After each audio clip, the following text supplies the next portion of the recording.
অমরত্বের সুযোগ আজ পিএসজির সামনে। এই শতকে যে কীর্তিটা এক রিয়াল মাদ্রিদ ছাড়া কেউ অর্জন করতে পারেনি, পিএসজিকে আজকে হাতছানি দিয়ে ডাকছে সেই অর্জনটা। টানা দুবার চ্যাম্পিয়ন্স লিগ জয়ের গৌরব সবার কপালে তো জোটে না। আজকে সেই সুযোগটাই পিএসজির সামনে। পিএসজির সামনে বাধা হয়ে দাঁড়িয়েছে আর্সেনাল, এবারে প্রিমিয়ার লিগ চ্যাম্পিয়ন। পিএসজিকে আজকের ম্যাচটা, আজকের চ্যাম্পিয়ন্স লিগের ফাইনালটা জেতার জন্য কী কী করতে হবে, আর্সেনালের কোন কোন দুর্বলতার দিকে তাদের মনোযোগ দিতে হবে, সেটা নিয়েই আজকের এই ভিডিও। টানা দ্বিতীয়বারের জন্য চ্যাম্পিয়ন্স লিগ জয়ের পথে পিএসজির মূল বাধা এখন আর্সেনাল, যারা প্রিমিয়ার লিগ জিতেছে।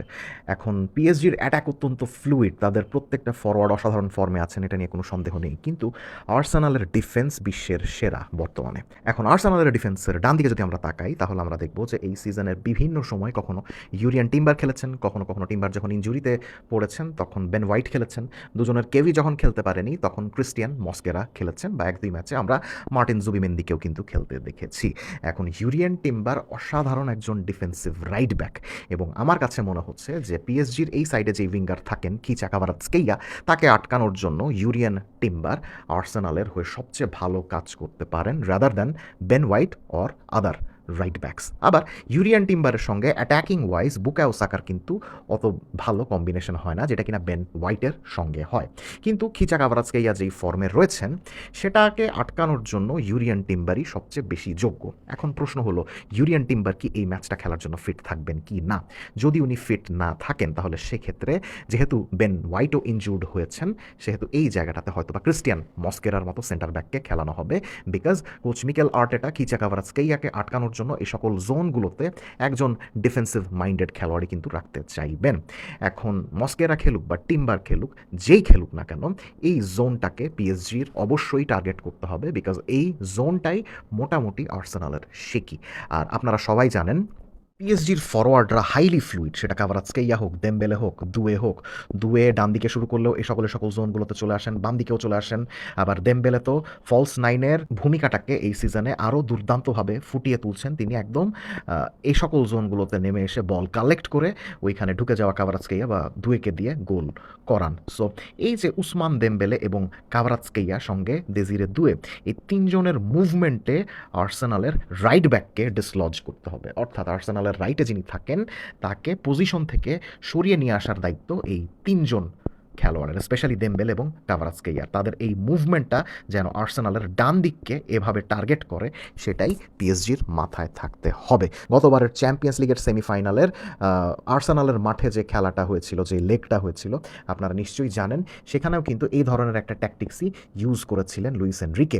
তখন দেমবেলে এভাবে নেমে এসেছিলেন, বল কালেক্ট করে, বল ক্যারি করে এদূর পর্যন্ত চলে গিয়েছিলেন।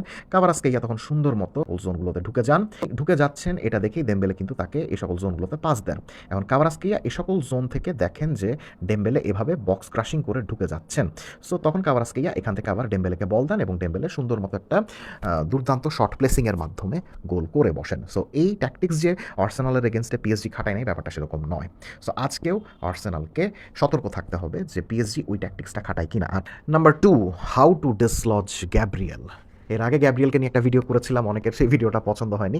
আমি সেখানে বলেছিলাম যে গ্যাব্রিয়েল অনেক বেশি অ্যাগ্রেসিভ।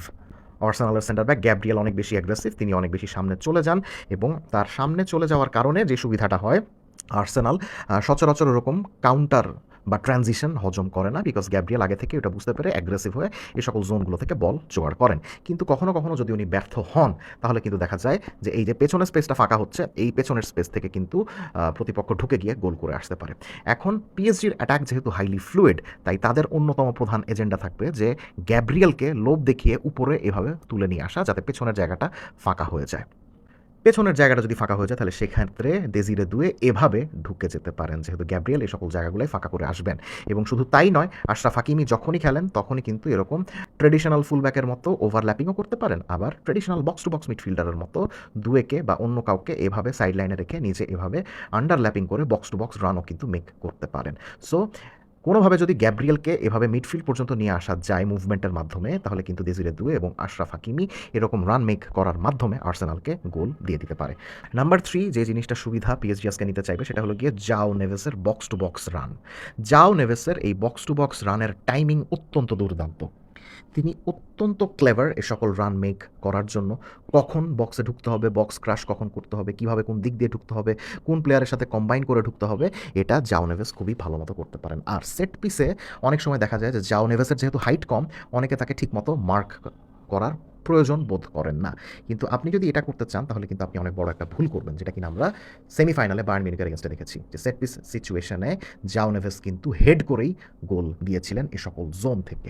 তার হাইট কম দেখে তিনি যে প্রপারলি টাইমিং করে জাম্প দিতে পারেন না এবং সেই জাম্পের মাধ্যমে গোল করতে পারেন না, ব্যাপারটা কিন্তু সেরকম নয়। সো পিএসজি যদি আর্সেনালকে হারাতে চায় তাহলে এই ৩টা জিনিসের কথা তাদেরকে অনেক ভালো মতো মাথায় রাখতে হবে। কাভারাৎসকেইয়া, দেমবেলে দুয়ের মুভমেন্ট তো বটেই, নেভেসের এই প্রপার এই চ্যানেল বরাবর রানগুলোও তাদেরকে উপকার দিতে পারে অনেক বেশি।